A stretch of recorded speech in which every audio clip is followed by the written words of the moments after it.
We're going to be gluing a steel shoe to this foot using black adhere.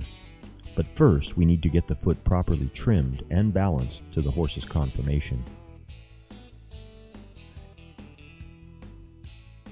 Anytime you're gluing on a shoe, you must clean out any manure or black debris packed into the white line to avoid trapping it beneath the glue. Here on the medial side, we can just use a nail to clean debris out and get down to clean lamina. On the lateral side, we have wall separation, so we'll remove what is not attached.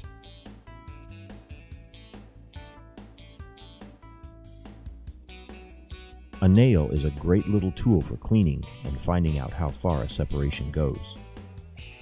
After the trim and prep on the bottom, lightly rasp the wall to clean it and prepare it for bonding.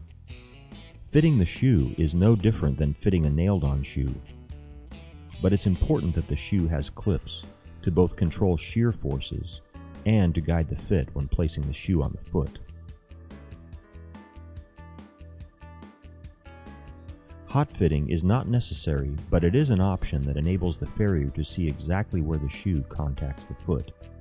Then the foot is wire brushed clean to remove any crusty layer that may interfere with bonding. Hot fitting also allows us to see any areas where sole pressure may be an issue and relieve them. A disposable diaper is a great way to keep the foot clean and dry, especially in dusty conditions. Drilling several holes in the shoe will allow the glue to flow into the holes and act as dowel pins, providing additional retention.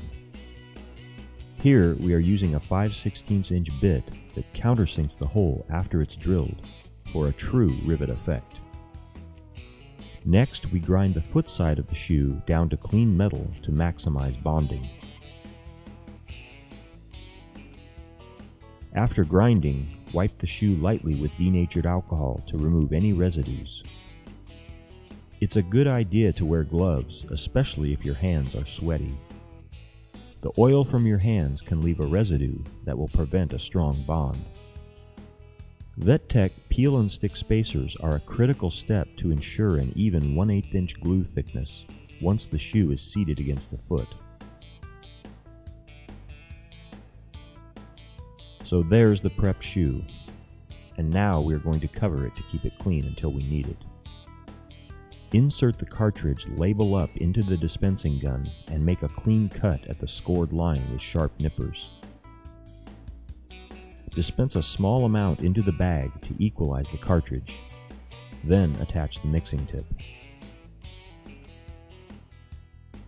For best results, dry the foot with a heat gun or hairdryer for 40 to 60 seconds. If the foot is very wet, increase drying time or stall the horse in dry bedding the night before. If the shoe is cold, warm it up. A cold shoe can really slow the set time.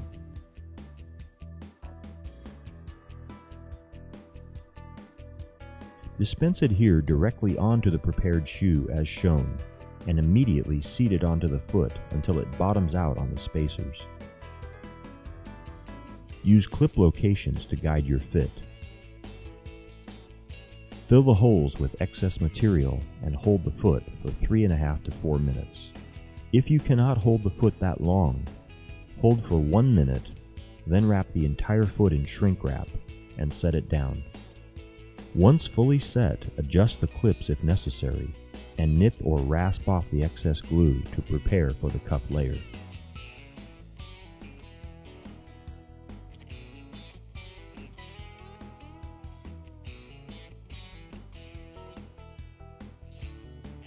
Dry the wall with the heat gun for 30 to 40 seconds and apply a bead up onto the hoof wall to the desired height.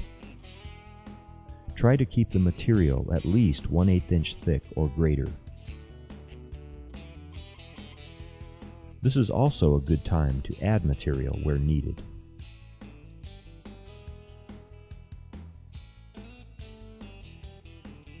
Trim any excess glue that flows onto the sole area.